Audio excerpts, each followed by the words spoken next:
अपने गुरु, अपने इष्ट, अपने माता पिता को याद करते हुए आज का सेशन शुरू करते हैं।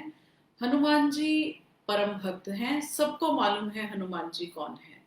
तो जिन लोगों ने सेशन अटेंड किया है तो उनको तो मालूम है कि मैं हनुमान जी के साथ जो एक कॉम्बिनेशन लेकर आती हूँ वो है लाइफ फोर्स का, कि हमारे राम जो हैं वो हमारी आत्मा है, सीता जो है वो हमारा मन है, लक्ष्मण जी जो है वो हमारी सजगता, सतर्कता, माइंडफुलनेस, रावण हमारा अहंकार है। और हम हर रोज रामायण जीते हैं अपने जीवन में।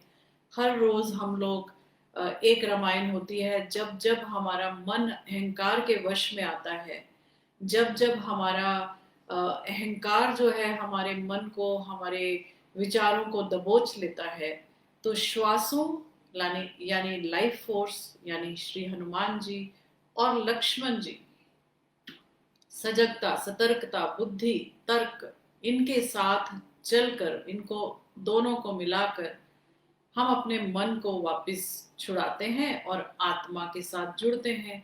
और यही हमारी प्रसन्नता का, हमारे ब्लिसफुल होने का एक कारण बनता है, और यही कारण है कि हम ब्लिसफुल हो सकते हैं। तो हम जब रोज अपनी रामायण पढ़ते हैं, हम जब रोज अपने जीवन में रामायण जीते हैं, तो हमें अपनी लाइफ फोर्स की सबसे ज्यादा जरूरत है इस समय पर, और हमेशा। एक्चुअली लाइफ फोर्स क्या है? हमारी ब्रेथ, हमारी प्राण शक्ति। हम उठते बैठते, खाते पीते, सोचते हुए, समझते हुए, पढ़ते हुए, लिखते हुए, हमें हर समय एनर्जी की जरूरत है। और ये एनर्जी तो ऐसी है जिसकी हमें इस समय, ऐसे काल में जब कोरोना काल है, उसमें तो सबसे ज्यादा जरूरत महसूस हो रही है। क्योंकि हमारे जो लंग्स हैं उनको कैपेसिटी चाहिए, श्वासों की जो हमारी क्षमता है वो बढ़ी रहनी चाहिए। इसलिए सबसे ज्यादा ब्रीदिंग के ऊपर बहुत ज्यादा अभी जोर दे रहे हैं सब लोग। एवरीबडी इंसिस्टिंग कि आपकी ब्रेथ जो है, ऑक्सीजन लेवल जो है वो सबसे ज्यादा मेंटेन करके रखना है। ऐसे समय में हनुमान जी का होना हमारे पास, पवन सुत हनुमान। तो आप लोग सब जी यदि मेरी क्लासेस से निकल कर आए हैं तो आपको तो मालूम ही है कि पवन सुत हनुमान उनको क्यों कहा जाता है। इसलिए कहा जाता है कि पवन देव ने, लॉर्ड ऑफ विंड ने एक रोल प्ले किया था उनके जन्म के वक्त, कि जब दशरथ जी पुत्र प्राप्ति के लिए हवन यज्ञ कर रहे थे, तो जो प्रसाद उनकी रानियों को मिलना था, पवन देव ने वो कुछ प्रसाद अंजनी माँ की झोली में भी डाला, जो अपने पति केसरी के साथ यज्ञ कर रही थी, वो भी संतान प्राप्ति के लिए। So that is why he is also called Pawan Putra. And उनकी साधना से, उनकी प्रार्थना से, उनकी कृपा से हमारी जो प्राण शक्ति है वो ऊपर होती है, बढ़ती है, ब्रीदिंग कैपेसिटी। सो ये तो एक बात हुई हमारे प्राणायाम, हमारे ब्रेथ के लिए। तो जितने हमारे शरीर में, जितना हमारे शरीर में जो ऑक्सीजन लेवल या प्राण शक्ति का संचार होता है, हमारी वाइब्रेशंस भी बढ़ती हैं।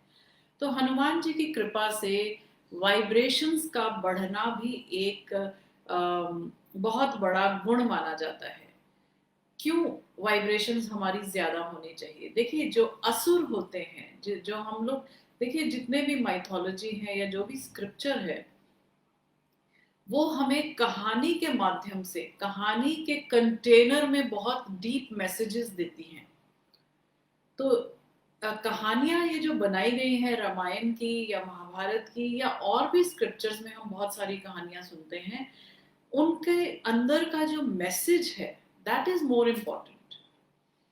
तो स्टोरी बिकम्स, और all these people think that all these are historical stories. No doubt, they are historical stories, but they are so relevant in today's life. That is why they are called scriptures, Upanishads, Vedas और इतिहासास। ये सब चीजें आपको संदेश देने के लिए कि आपका जीवन कैसे बेहतर हो। आप जिस भी अवस्था में हैं, आप स्टूडेंट हैं, आप पेरेंट हैं, आप टीचर हैं, आप योगी हैं, आप स्पिरिचुअल पाथ पर हैं, या मैनेजर हैं, कॉर्पोरेट दुनिया में आप आते हैं, जो भी कार्य आप करते हैं अपने जीवन में, हेल्थ वर्कर हैं, केयर टेकर हैं, केयर गिवर हैं, या फिर आप खुद मदद ले रहे हैं, आप पेशेंट हैं, जिस भी अवस्था में है, आपका जीवन कैसा हो और उससे जहां पर आप हैं उससे बेहतर कैसे बनाया जाए, यह एक गुण जो है वो हमारे स्क्रिप्चर्स में हमें मिलता है। और ये सत्य है और आज के युग में बहुत रेलेवेंट है। बहुत रेलेवेंट इसलिए है क्योंकि हमने जी कर देखा है। फियर के फेज में से निकल रहे हैं हम, अनसर्टेनिटी के फेज में से निकल रहे हैं। सारी ह्यूमैनिटी इस समय, पूरा विश्व जो है वो इस समय अनसर्टेनिटी में है। पता नहीं कि कल क्या होगा, कैसे होगा, ये इसका सोल्यूशन क्या है, जो समस्या हमारे जीवन में आई है उसका सोल्यूशन क्या है। तो ऐसे समय में वाइब्रेशंस को हाई करना क्यों जरूरी है? तो ये जो असुर कहा जाता है हमारे उसमें, वो असुर कुछ और नहीं है, कहीं बाहर से नहीं आते, वो हमारी ही लो वाइब्रेशंस होती हैं। Do you agree with this? Low vibrations जैसे ब्लेम है, जैसे गिल्ट है, जैसे फियर है, जैसे ग्रीड है, लस्ट है, ये हमारे ही जीवन में आते हैं और हमारे ही क्रिएट किए हुए होते हैं। If we are able to increase our vibrations, our doubts, our fears will be replaced by clarity and by faith. So इसलिए हमें बहुत ज़रूरी है अपनी वाइब्रेशंस को हाई करना। और इस वजह से जो वाइब्रेशंस जब हाई हो जाती हैं हमारी, तो हमारे जो लोअर वाइब्रेशंस हैं, जो इमोशंस हैं, फियर के, गिल्ट के, ब्लेम के, वो चेंज हो जाते हैं फेथ और क्लैरिटी में। सो आज हम जान रहे हैं हनुमान जी के बारे में। हनुमान जी कौन है? आप जिस स्वरूप में उन्हें देखना चाहते हैं उसी स्वरूप में हनुमान जी मिलते हैं, उसी स्वरूप में आपको दर्शन होते हैं। लेकिन जरूरी क्या है? उनके तीन चीजें उनके जीवन में बहुत जरूरी हैं। तीन चीजें आती हैं हनुमान जी के स्वरूप में जो कि बहुत ही जरूरी रहती हैं। क्या क्या हैं वो चीजें? सबसे पहला तो उनकी जो पूंछ है। आप कोई भी पिक्चर देखें हनुमान जी की तो उसमें उनकी पूंछ सबसे इंपॉर्टेंट होती है। दूसरा उनका जो आभा मंडल है, जो ऑरा है, जो उनके चेहरे के पीछे से हमें उनका जो रोशनी, जो ग्लो नजर आता है। तीसरा उनका होता है डिस्टॉर्टेड चिन। उनकी जो चिन है, जो उनकी ठुड्डी है, वो डिस्टॉर्टेड है। ये तीन चीजें आप कोई भी हनुमान जी की पिक्चर देखेंगे, चाहे वो बाल रूप में देखें, चाहे वो उनके किसी भी स्वरूप की पिक्चर देखेंगे, तो ये तीन गुण उनके आपको हमेशा दिखेंगे। अब इन तीन गुणों का मकसद क्या है? इन तीन गुणों से हमें क्या सीख मिलती है, आइए थोड़ा थोड़ा समझते हैं, फिर मैं आपको इसके बाद की और कहानी भी सुनाती हूँ। तीन गुण है पूंछ। पूंछ जो है वो वानर होने की एक पहचान है। जब मानव बनने की जो पहला जो सीढ़ी होती है, पहला जो कदम होता है, वो क्या है? पूंछ के साथ वानर होना। तो ये एक बड़ी रेवोल्यूशनरी स्टेटमेंट है कि यदि आप वानर भी हैं, मतलब अपनी एवोल्यूशन के फर्स्ट स्टेप पर भी हैं, प्रिमिटिव भी हैं, और आप में भक्त बनने की इच्छा है, आत्मज्ञान प्राप्त करने की इच्छा है, ईश्वर को समझने की, अपने आप को समझने की इच्छा है, और वो लगन है, तो आपका वानर होना भी आपके लिए ब्लॉक नहीं है। आप किसी भी परिवार से, किसी भी खानदान से हो या किसी भी अवस्था में हो, आपके लिए कोई भी कोई भी प्री रिक्विजिट्स नहीं है। The only requisite we need is the longing to know yourself, longing to know your God. So this is what you need. तो एक तो ये हमें सबक मिलता है, रेवोल्यूशनरी स्टेटमेंट है कि आप कोई भी हैं, इवन वानर भी हैं, तो आत्मज्ञान के मार्ग पर चलने के लिए आपको कोई रोक नहीं सकता। दूसरी बात उनकी आती है कि आभा मंडल, उनका ऑरा जो है वो बहुत ही अ, उनका जो ऑरा है वो बहुत ही स्ट्रांग है, बहुत ही पावरफुल है। आभा मंडल, कंचन वरण विराज सुवेशा, कानन कुंडल कुंचित केसा, ऐसा हम हनुमान चालीसा में पढ़ते हैं। कंचन वरण, उनका जो गोल्डन ग्लो है, उनकी बॉडी का जो कॉम्प्लेक्शन कॉम्प्लेक्शन है वो गोल्डन है। और यदि हम एज अ हीलर हम समझें, जो चक्रास के ज्ञान को के बारे में समझते हैं, उसकी नॉलेज को लेते हैं, तो गोल्डन ऑरा जो है वो परम योगी का है, जो ईश्वर के साथ एक हो चुका है, जो कॉस्मिक एनर्जीज या हायर यूनिवर्सल एनर्जीज को समझता है, सुपर कॉन्शियस लेवल पर आ चुका है, उनके क्राउन चक्र से ऊपर भी वो पहुंच चुके हैं। That is the significance of golden colour, golden aura. और हनुमान जी के लिए कहा गया है कि उनका कंचन वर्ण था, मतलब गोल्डन ऑरा था उनका। तो that is also very beautiful state of being. He was a परम योगी। तीसरी जो उनकी पहचान आती है इसके बाद, वो आती है कि उनकी डिस्टॉर्टेड चिन्ह थी। देखिए, जब वो डिस्टॉर्टेड चिन्ह, मतलब हनुमान का जो मतलब है, अर्थ है, उनका जो असली नाम था वो हनुमान नहीं था। कोई भी माता अपने पुत्र का नाम डिस्टॉर्टेड चिन्ह के नाम से नहीं रखेगी। हनुमान का मतलब है जिसकी जो हनु है, मतलब जो थोड़ी है वो टूटी हुई है या डिस्टॉर्टेड है, विक्षिप्त है, ऐसा नाम कोई भी माता नहीं रखती थी। तो माँ ने अपने पुत्र का नाम सुंदर रखा था। हनुमान जी का जो असली नाम था वो था सुंदर। तो जब एक बार बचपन में उन्हें भूख लगी और उन्हें ऐसा लगा कि मुझे कुछ फल खाना है, तो राइजिंग सन को लेकर, very beautiful orange coloured fruit, तो he thought that this is a fruit, I can just consume it. और उन्होंने वो कंज्यूम कर लिया था। और पूरी सृष्टि में, पूरे विश्व में, पूरे लोकों में, तीनों लोकों में अंधकार हो गया, क्योंकि सूर्य को आपने अंदर ले लिया तो पूरे लोकों में अंधकार हो गया था। और पूरे लोकों में अंधकार होने की वजह से सब जगह हाहाकार मच गई। सब लोगों ने पहले रिक्वेस्ट की, उसके बाद देवी देवताओं ने रिक्वेस्ट की, तो हनुमान जी ने तो वो अपने मुंह से वो निकाला ही नहीं। इंद्र ने वज्र का प्रहार करके उनकी ठुड्डी में प्रहार किया और सूर्य देव को बाहर निकाला।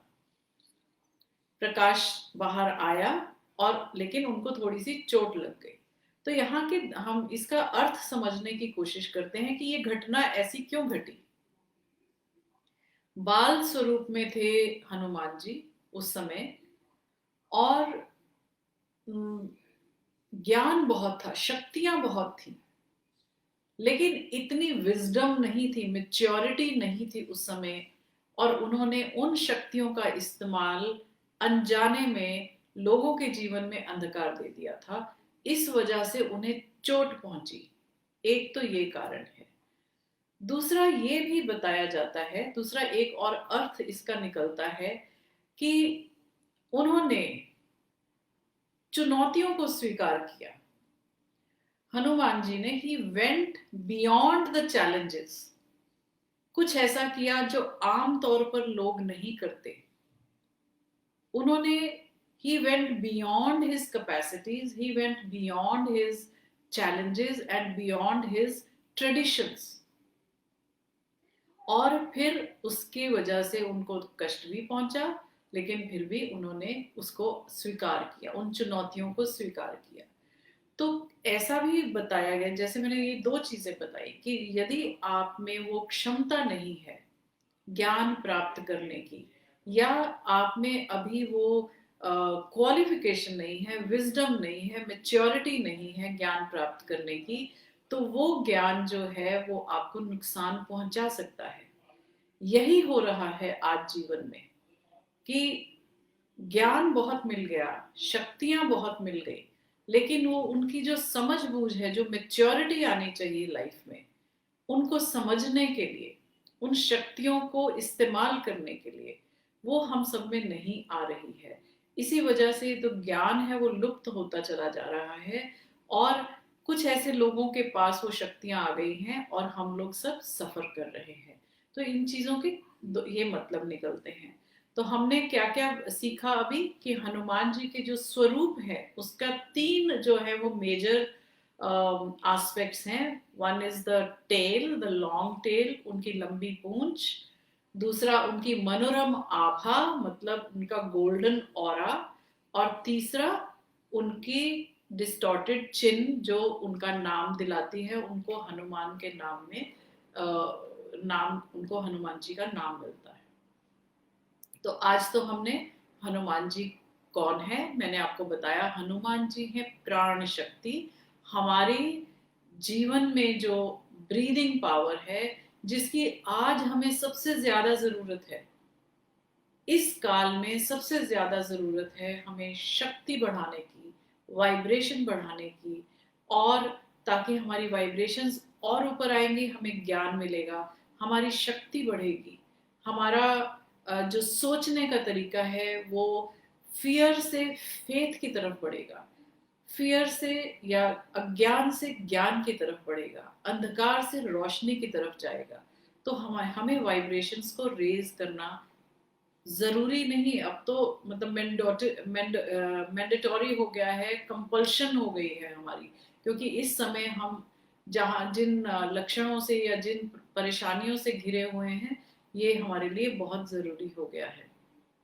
सो ये तो हुआ हनुमान जी का स्वरूप।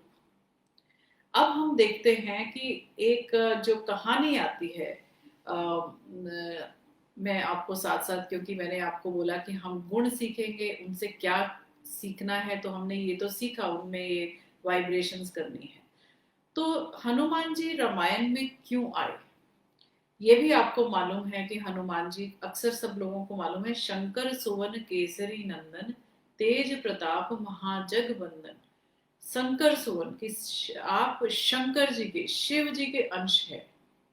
हम सब जानते हैं कि उन्होंने, शिव जी ने ही अपना एक अंश हनुमान जी के रूप में विष्णु जी के साथ भेजा था। तो विष्णु जी का ही रूप है श्री राम, जो कि त्रेता युग में आए थे, और उन्होंने बहुत सारे राक्षसों का, दैत्यों का, दानवों का संहार किया था।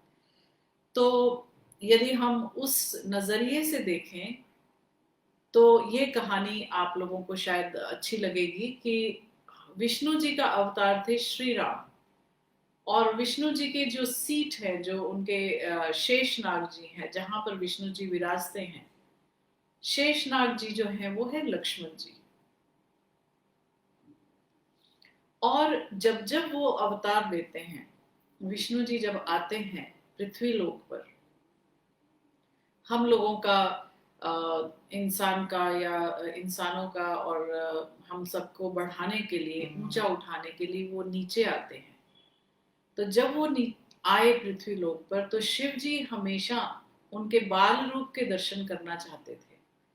तो सभी देवी देवता जो हैं वो विष्णु जी के बाल रूप के दर्शन करना चाहते हैं। तो शिव जी तो हमेशा उनको मिलने आते हैं, कृष्ण के रूप में भी, जब कृष्ण बन के आए थे विष्णु जी तब भी आए थे वो।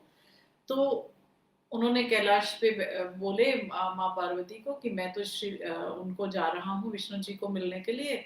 उन्होंने जन्म ले लिया है राम के अयोध्या में, और राम जी के रूप में, तो मैं जाता हूँ उनके दर्शन करने।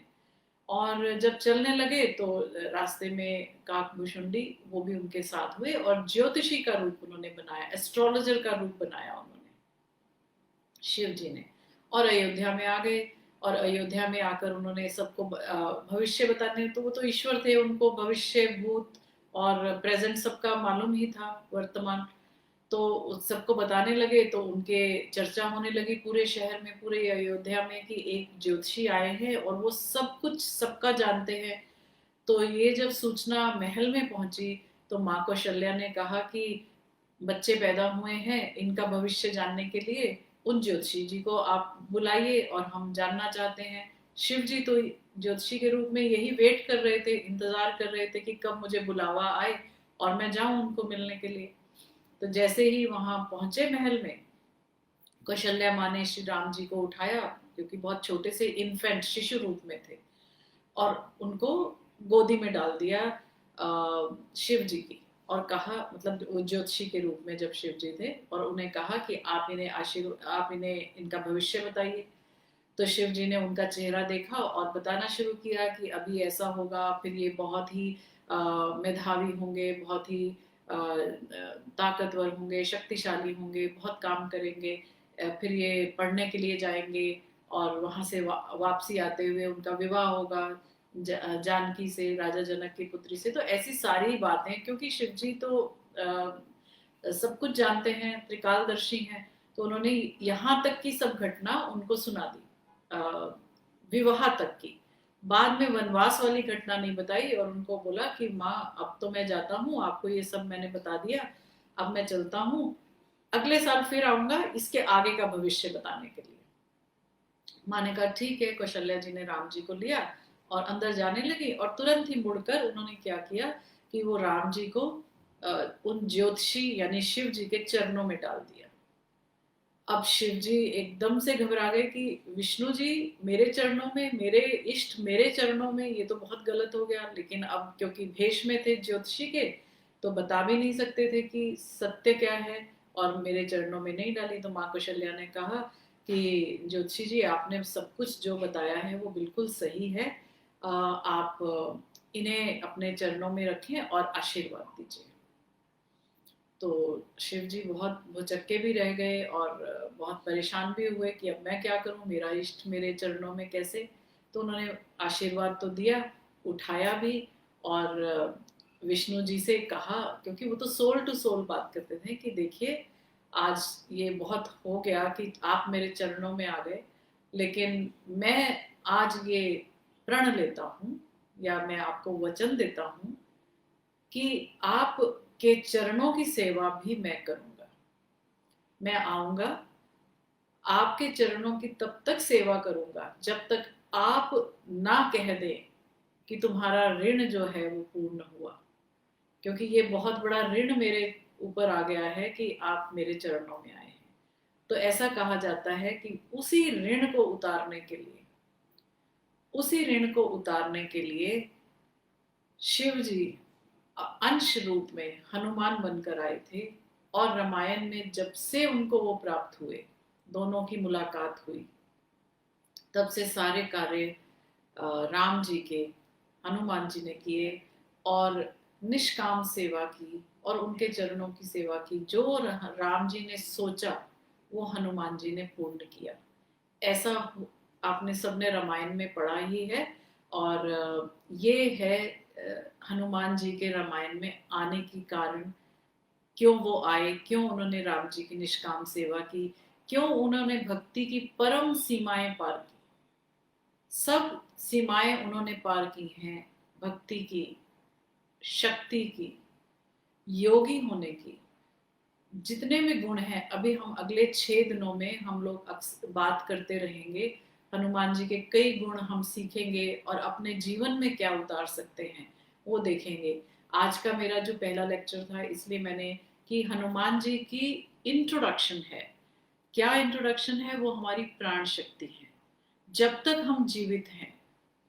और मैं कहती हूँ कि जो भी जीवित है, some people ask this question कि किसको करनी चाहिए हनुमान जी की साधना। मुझे लगता है कि जो भी श्वास लेता है उसको हनुमान जी की साधना करनी चाहिए। किसको याद करना चाहिए, किसको प्रेम करना चाहिए हनुमान जी से। ऐसा नहीं है कि आप किसी विशेष जाति के हैं या आप किसी विशेष जेंडर के हैं तो आप हनुमान जी की पूजा या सेवा कर सकते हैं। मुझे लगता है कि जो भी श्वास लेता है और लेना चाहता है उसे करनी चाहिए सेवा, उसे करनी चाहिए साधना या भक्ति। प्रेम करना चाहिए, ईश्वर से प्रेम करना बहुत आवश्यक है। तो एक तो ये हमने सीखा, अपनी वाइब्रेशंस को हाई रखना जरूरी है, फेथ बहुत जरूरी है, विश्वास बहुत जरूरी है, ये जानना बहुत जरूरी है कि there is higher consciousness, there is super intelligent energies around us, there is something who is taking care of all of us, there is someone, there is some power, there is something which is taking charge of everything. I know हम लोग कभी कभी बहुत disillusion हो जाते हैं, ऐसा क्यों हो रहा है, कुछ भी But if we have that faith that there is no mistake in this world, in this universe, everything is taken care of, everything is being monitored. You just have faith and then see how your attitude changes towards life. Having faith is a very high level of vibration. Having feeling love for the consciousness for yourself is also a very very high vibrational consciousness. So be in that energy. To be in that energy, he holds our hand. वो हमें शक्ति देते हैं, वो हमारा हाथ पकड़कर हमें आगे लेके जाते हैं. एक बार हम उनसे रिक्वेस्ट तो करें, एक बार हम उनसे मांगे तो सही. वो तो हमें माफी भी देने को तैयार रहते हैं, पर हम सच्चे मन से माफी नहीं मांगते. हम इस बारे में बात करेंगे कल या परसों में, जब भी आएगी बात. तो बहुत सारे उनसे गुण हमें जीवन में सीखने के हैं. दूसरी बात हमने क्या सीखी आज? लाइफ फोर्स बढ़ानी है, श्वासों की जो कैपेसिटी बढ़ानी है, जो कि हमें आज सबसे ज्यादा जरूरत है इस काल में. पिछले 1 साल से हम उसके लिए ही तरस रहे हैं. तो उसके लिए हमें बार बार उन्हें याद करना है, भक्ति बढ़ानी है, शक्ति बढ़ानी है और प्रेम बढ़ाना है. और हमने आज और क्या सीखा कि वो शिव जी के अंश हैं और शिव जी, और ये कहानियां देखिए बनी हैं क्योंकि हमें ताकि याद रहें ये बातें. I always say stories are the container of a very profound message. They contain a beautiful message, but stories are very easy to absorb. हमें याद रहती है, हमें अच्छी लगती है ना कहानियां, तो हमें वो संदेश भी याद रहता है. तो ये शिव जी की कहानी आपने सुनी कि शिव जी कैसे आए और उन्होंने अपना ऋण उतारने के लिए. एक बहुत सुंदर और कहानी और बहुत सारे गुण हम हनुमान जी के देखेंगे कि हम अपने जीवन में कैसे उनको ढाल सकते हैं. और ये मत मानिए कभी भी कि जो ये सब कहानियां हैं वो इररेलेवेंट है. वो उस समय हिस्ट्री में हुई, नो डाउट उस समय हिस्ट्री में हुई, पर उनके जो संदेश हैं, जो मैसेजेस हैं, वो आज भी हैं. और आपने ये समझा ही है, आपने ये जाना ही है, हम और कहानियों में सीखेंगे कि हनुमान जी प्रत्यक्ष देवता हैं. वो प्रेजेंट हैं. वो जैसे सूर्य हमें महसूस कराते हैं ना अपने होने की, उनका अस्तित्व है ये हमें महसूस होता है. ऐसे ही हनुमान जी चिरंजीवी हैं. वो प्रकट देवता है, वो है यहाँ पर. तो आप उन्हें याद कीजिए, वो आपको जरूर जरूर आशीर्वाद देंगे, ऐसी मेरी प्रार्थना है. Thank you for watching this video. If you like the content of the video, please like it and share it with your family, friends, and people whom you think will be interested in this knowledge. Do not forget to subscribe my channel. Thank you so much.